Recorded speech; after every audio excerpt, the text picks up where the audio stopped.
Thanks for checking out my video. And I'm just gonna kind of give you a little warning of what this is about. I've made some opinions in why I believe that the Sasquatch are impaling logs into the ground. And it's been met with some opposition from some people that don't like it when someone like me makes claims or opinions, because if it's not the exact same as their own, they dismiss it. First off, it's important that I point out that most people have come to the conclusion that Sasquatch, Bigfoot, is not an animal, an ape. It's more like a person. And I agree with that. I very much agree. I think it's strange that people have had a hard time with my opinion on the upside down trees. Because the evidence has shown me that the upside down trees, and yes, many of them are not upside down. Many of them are just logs stabbed into the ground. And the reason they're doing that, in my belief, is because they're trying to accelerate the rot. By stabbing it in the ground, it rots quicker. Just like a fence post rots. The part in the ground rots 10 times quicker than the rest of the post. And so if we are to recognize that they are a people, an intelligent people, why is it so hard to believe that they would intentionally do something like this, in essence creating a grub farm for growing wood-eating insects, grubs and termites and what have you, which I strongly believe is something they eat, and that's what this video is going to be, is me putting forth the evidence to why I have come to this belief, why I'm convinced that this is why they're doing it. So this area's always weirded me out. I mean, why? This is a scene from one of my old original discoveries of upside down trees. And this is deep, pretty far away from my main research area, but it's still part of my main research area. But this is a very hard area to get to. And in this area, in this day, I find holes in the ground where a bunch of upside down trees used to be.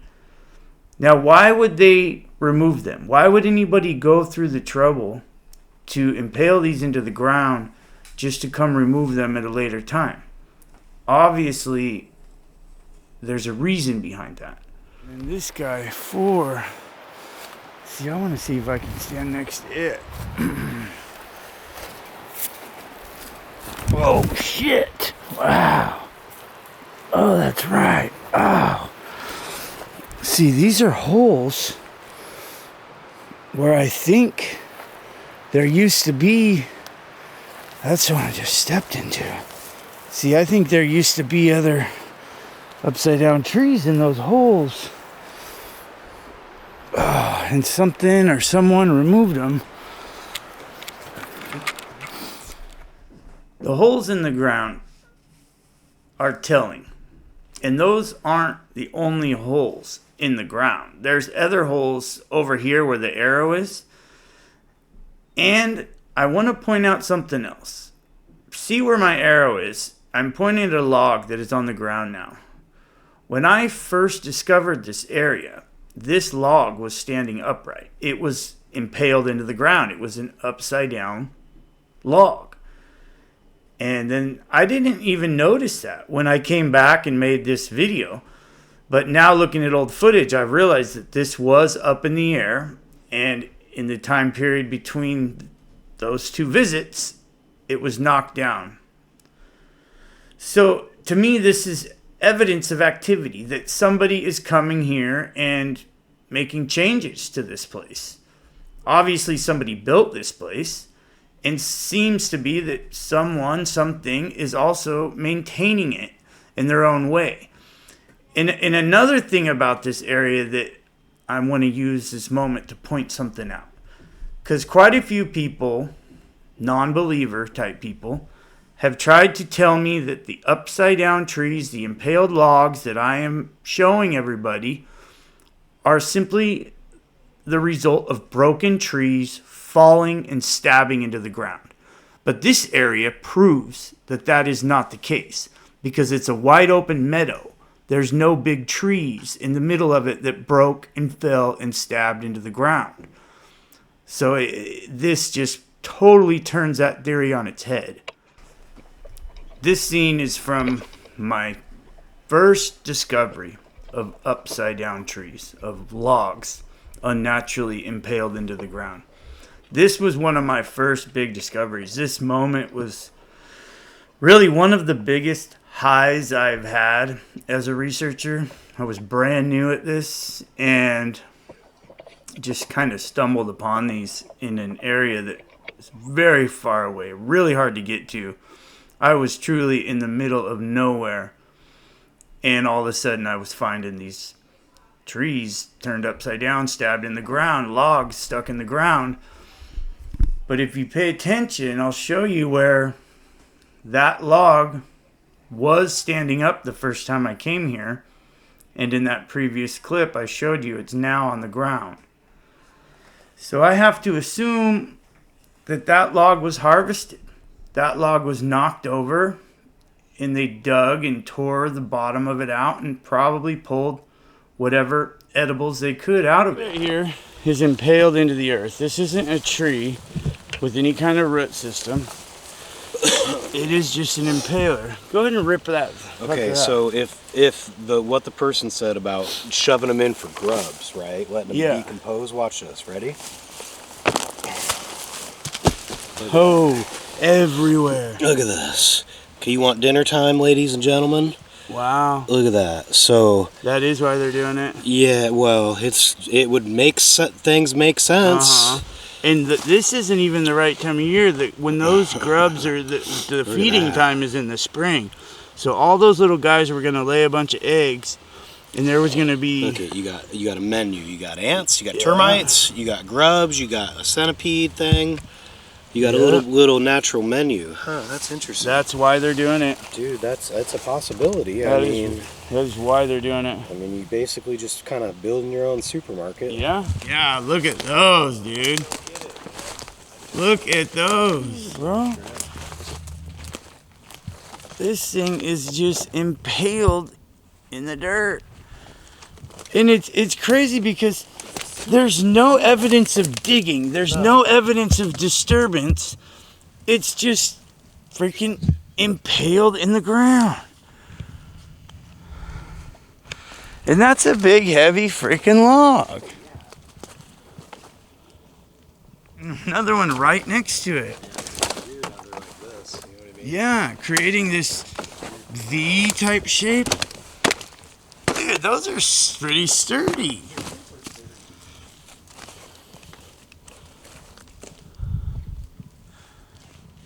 And those will start rotting and collecting grubs like crazy.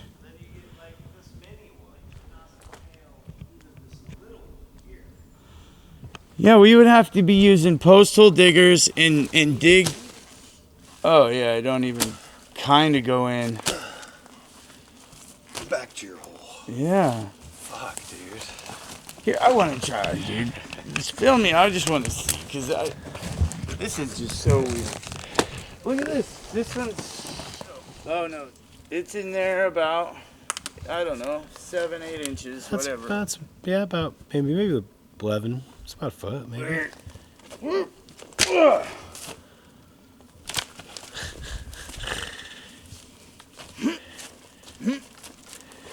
Oh, we almost broke it.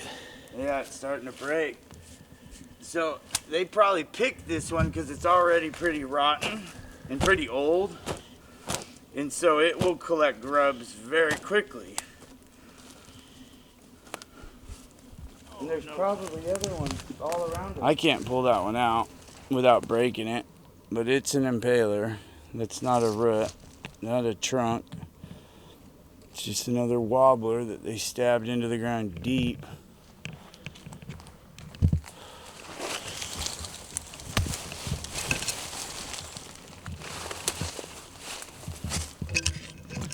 I can't tell really how deep that one is, but it felt kind of sturdy, like it too could be another treetop that's impaled into the earth.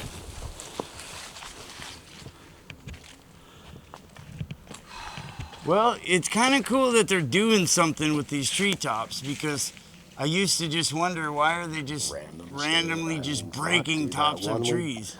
The one we broke open today was full of little bugs. Full of bugs, yeah. You give me 3 hours of that and I got dinner. And if I got nothing else to do out here, trout, the mushrooms, and those grubs. Oh yeah, we could have had a meal out of all that for sure. We're dialed in, 100%. Yeah. And then you live up here during berry season. Yeah. And it's perfect how when the berries dry up, the mushrooms are everywhere. Yeah. I would think that there must be a phase at the very end of the winter where there's no mushrooms, no berries. And then I guess at that point they're just eating fish and meat and nuts. But they're always going to find something. Grubs and roots. And and all of the clams at the Columbia. I need to show you that. So I just spotted something kind of off in the distance that was kind of weird that I'm going to have to look at. Yeah, it is muddy. And as always, there's broken treetops everywhere. Actually, you know what? I think that might be stabbed into the ground right there. But this is a good example of an upside down tree, although it's not upside down. Like I've said, I refer to them as upside down trees just to clarify what I'm talking about. When I say upside down trees, I'm talking about a log or a tree or a branch that a Sasquatch impaled into the ground. This particular tree, this is the top of a tree, and it's impaled into the ground. It's gonna rot, it's gonna decay. I don't know how deep into the ground, but it's in there pretty good. And then this other log is just sort of balancing on the top of it. Now I don't know why or how intentional that is, but it's definitely bizarre. But what I've always pointed out is the abnormal amount of topped trees all across my research area. And I've always wondered, why would they spend so much time topping all of these trees, 100-foot trees, topped one after another after another. But now I understand. They top the trees because then the top falls down to the ground. They can impale it into the ground. And the top of the tree is young, soft wood. Young, soft wood, once impaled into the earth, rots much quicker than the fat, aged, really dense wood that you're going to have around a tree stump. And so I really think that all of that energy put into breaking the tops of the trees and all of that energy put into impaling them into the ground obviously has to have a purpose. It has to yield something in return. In the grubs, the insects, the food, the calories, that is the energy that they are getting back from doing this. Off to the left, laying on the ground. Then there's another top over here, laying on the ground. I don't know. Yeah, look, dude, that's not a growing tree. That's just sitting there. This is one of the biggest upside down trees I've found. And this one possibly isn't upside down, but it is definitely a log that is just impaled into the ground. And that's apparent when you watch me shake it, because anything with roots, anything with the stump, you can't shake it. You can't even make it wiggle. And I can fully shake this thing back and forth. So it is just abnormally impaled into the earth, though it might not technically be upside down. A tree with roots is strong. It won't wiggle. And this thing is stabbed into the earth. I wonder how deep it goes. That's a lot of weight to hold. It's in there pretty solid, man. Yeah. It's got to be very deep in there.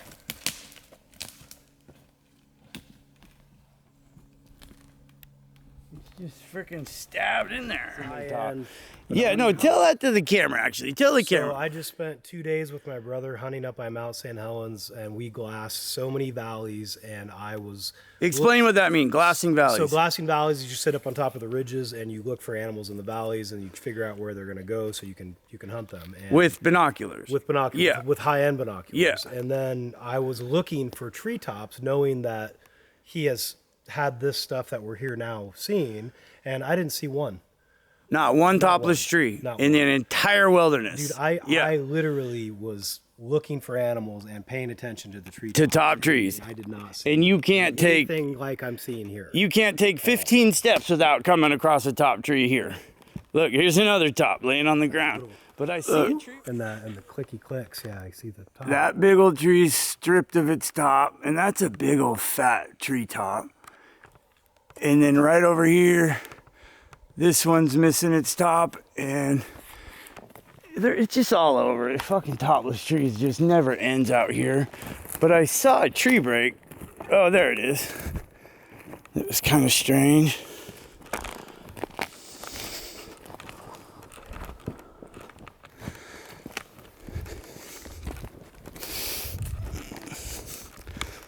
Let's see, a bear or something. Bears do this. They'll climb up trees and break them.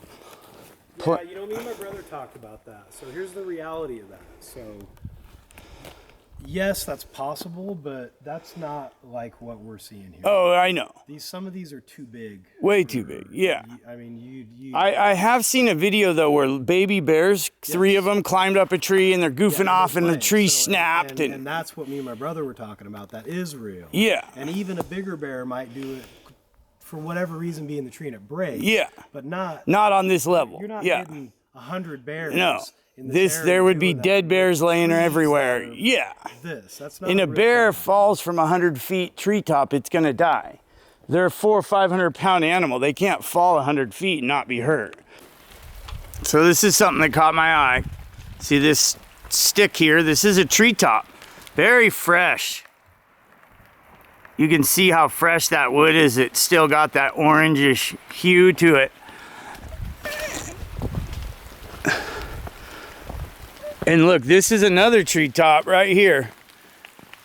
And then that right there is another treetop. And then right here, that also is a treetop. So right here, in this little group, at least 4 of these big 100-foot trees were topped right in one little area. Now that, oh, and then keep going. And then look, here's another treetop. And then I bet you right going that way, that's another treetop. So there's 5 right here. Topped from way up. Way up high.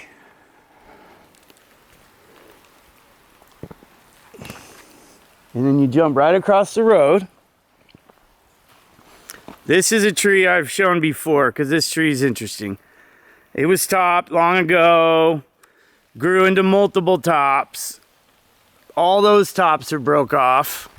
So that tree's been singled out over and over again. And then right here, oh, I got a lot of stuff on my lens, but that tree's been topped right there. It's topless. I mean, all over in here. Oh, that tree right there, it's been topped. I mean, oh shit, right underneath it. That tree's been topped. I mean, right here in this one little area. I mean, I can't even count them. There's just so many trees. That just doesn't happen. Mother Nature doesn't break trees like that. Lightning will break a treetop. Wind and weather will not. Ooh, here's a nice little trail.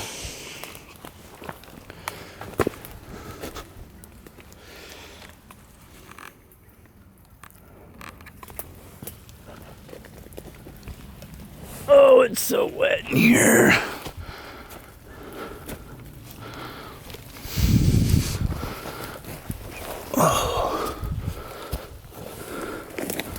Oh, wow. And then look, here's another treetop.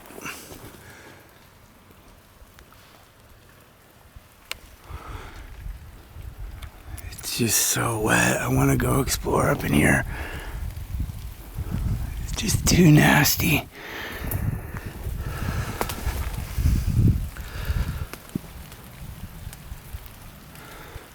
Just crazy. Oh, wow. I got to go a little further. And see, these trees are all pretty protected. Look, that's a treetop.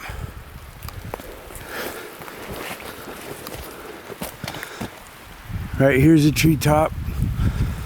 Another one. Oh. Oh, I can see treetops everywhere. Look.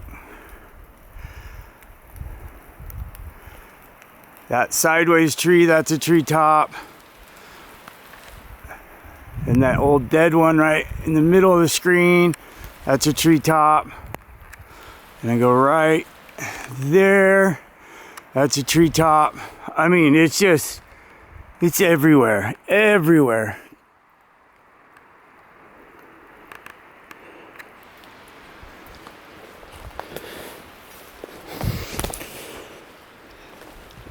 Why are they breaking all the damn trees though? Oh, I guarantee you there's some footprints in here.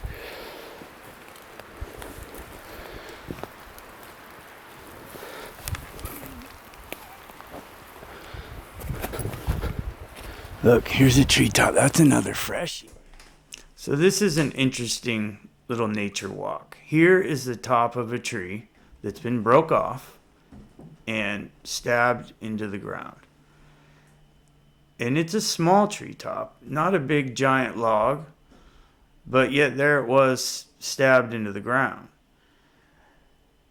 And that is kind of an illustration of the different strengths, the different sizes of these beings living out in the forest. Because I'm finding all different sizes stabbed into the ground. Little tiny ones, big giant ones. And I fully believe that Sasquatch is a family unit. And so different strengths going to stab different ones. There's a small treetop, another one stabbed into the ground. And see, these are all broken treetops laying on the ground. There's a giant, big treetop stabbed into the ground. I mean, the strength to break these off is just unbelievable in itself. And then the ability to impale them into the ground, it's a strength just beyond comprehension. But see, these are all treetops, tops of the trees all over. And so they are breaking these off for a reason. And now they're stabbing them into the ground.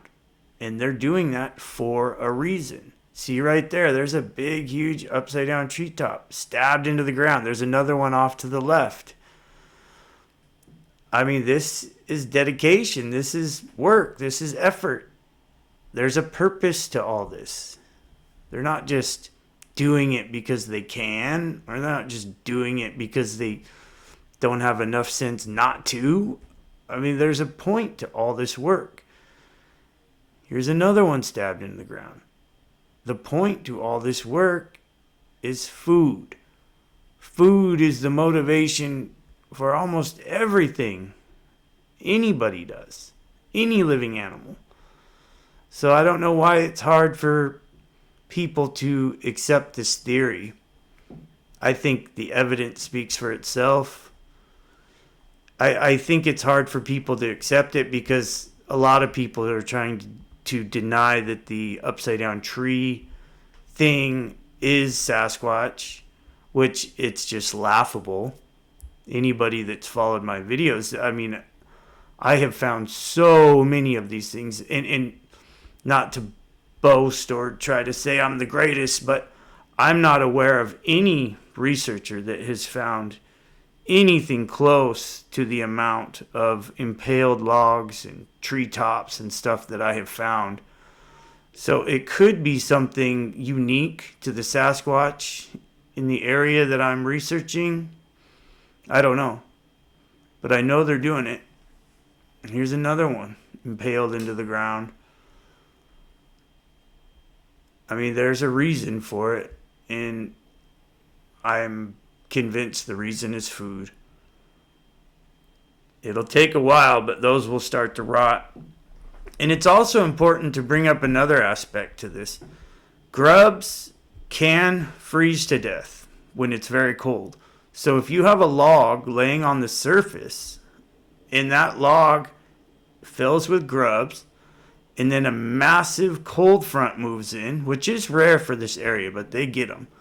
And if it gets cold enough, all of the animals, all of the insects, all of the grubs on the surface will die from freezing to death. Whereas if something is inserted into the ground, they can avoid freezing to death. Because deep in the dirt, at a certain depth in the dirt, you're completely hidden away from the cold of the surface. You only need to go a few inches into the dirt on a very cold day, on a cold time period, and you will not find frozen mud. It only freezes on the top inch, inch and a half. And so that's just another theory, another suspicion I have, is why they insert them into the ground like that, to give the grubs a place to thrive and avoid the cold.